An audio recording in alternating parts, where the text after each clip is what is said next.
আপনারা সবাই কেমন আছেন?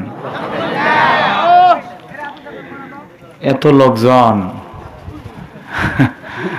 আলোচনা করাই তো কঠিন, তাই না? প্রচন্ড ঠান্ডা পড়েছে, শীত পড়েছে, এই জন্য অধিকাংশ পুরুষ মানুষ এখন বাড়ি থেকে বের হচ্ছে না। বিবি বলতেছে, তোমার শরীরের যে অবস্থা, এমনি তুমি দুর্বল, আবার যদি বাইরে ঠান্ডার ভিতরে যাও তোমার আর কিছু খুঁজে পাওয়া যাবে না। এই জন্য অনেক বউ তার স্বামীকে আগলে রাখছে যে তুমি আজকে আর বাইরে যায় না। তো আমরা যারা বের হয়েছি মোটামুটি আমাদের কি বলেন, হ্যাঁ, সাহস আছে, শক্তি আছে, তাই না? এই জন্য আপনারা আসতে পারছেন। তারপরে বসার সাইজটা খুব একটা সুন্দর না, এই জন্য সবার প্রতি আমার অনুরোধ, দয়া করে একটু চেপে চেপে সামনে আসেন, কাছে আসেন, মানে আস্তে কথা বললেও যেন আমি শুনতে পাই। যারা দাঁড়িয়ে আছেন ভাই, দেখার কিছু নাই, এটা মাহফিল। আপনারা পুরুষ মানুষ, আমিও পুরুষ মানুষ, আপনাদেরও যা যা আমরাও তো তাই। এই জন্য শোনার উদ্দেশ্যে আসলে বসেন, আর দেখার উদ্দেশ্যে থাকলে এক পলক দেখেন, সমস্যা নেই। হ্যাঁ, একটু বসেন, সবাই একটু বসেন, পরিবেশটা সুন্দর করেন ভাই।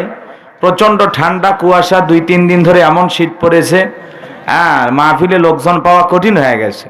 আবার অনেকে নির্বাচন করে ক্লান্ত, একেবারে ট্রাকে টাকা মনে হয় না, একেবারে চাকা পাঞ্চার হয়ে গেছে, মাহিয়া পাল লোকেরা।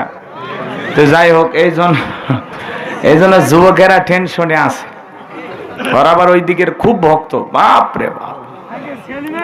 জি, সবাই একটু আসেন, কাছে আসেন, সবাই একটু বসেন, একটু কাছে আসেন ভাই। ওই যে কর্নারে কি গো, ওই যে আলাদিনের সেরাক পাইছেন নাকি? আসেন, একটু সরে আসেন, কাছে আসেন, একটু কাছে আসেন ভাই, একটু কষ্ট করে আসেন, অনুরোধ করছি, বোঝেন না? একটু কাছে এসে বসেন, এই ফাঁকাগুলো পূরণ করেন, একটু চাপ দেন, একটু চাপ দেন, আসেন। যে জায়গায় কুয়াশা পড়ে ওই জায়গায় সমস্যা নেই, এই যে টপ টপ করে কিছুক্ষণ পর কুয়াশা পড়বে, থাকাই কঠিন।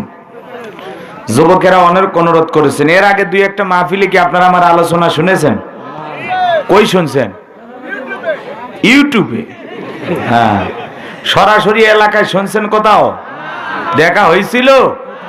এটাই প্রথম। কি অলিপাড়া, ওই জায়গায় গেছিলেন? ওই জায়গায় কোন সূরা থেকে ওয়াজ করছিলাম? সূরার নাম মনে আছে? সূরার নাম মনে থাক না থাক, আজকের যুবকের আলোচনা শুনবে পিতা মাতার খেদমত নিয়ে। তো আমি চিন্তা করলাম শুধু একটা বিষয়ের উপর আলোচনা করলে আপনাদের হয়তো বা কষ্ট হবে, এজন্য সব দিক চিন্তা ভাবনা করে যাতে ওদের আশাটাও পূরণ হয়, আপনারা যারা আসছেন আপনারা যেন কিছু নিয়ে যেতে পারেন, এজন্য সব দিক চিন্তা ভাবনা থেকে একটা বিষয় নিয়ে আলোচনা করা হবে ইনশাআল্লাহ। আমি সালাম দিয়ে আলোচনা শুরু করছি, যদিও সংখ্যায় কম, একজন এমন ভাবে আওয়াজ দিবেন যাতে মনে হয় হাজার হাজার মানুষ বসে আসে। সুবহানাল্লাহ, আলহামদুলিল্লাহ, 60 আওয়াজ দেবেন, বুঝছেন? হ্যাঁ, প্যান্ডেলটা একটু ঘিরে দেওয়া লাগতো, এই যে সামনে যে ফাঁকাটা, এটাও একেবারে বন্ধ করে দেওয়া লাগতো, তাহলে আরো ভালোই তো। মহিলারা কি 2-4 জন আছে? আচ্ছা, ঠিক আছে, বসে থাক, সমস্যা নেই। সবাই একটু বসেন, চেপে চেপে বসেন। ওই যে দাঁড়ানো ভাইরা এখনো দাঁড়িয়ে আছে, ওনারা বলতেছে হুজুর আপনাকে শুরু করেন, দেখি আগে।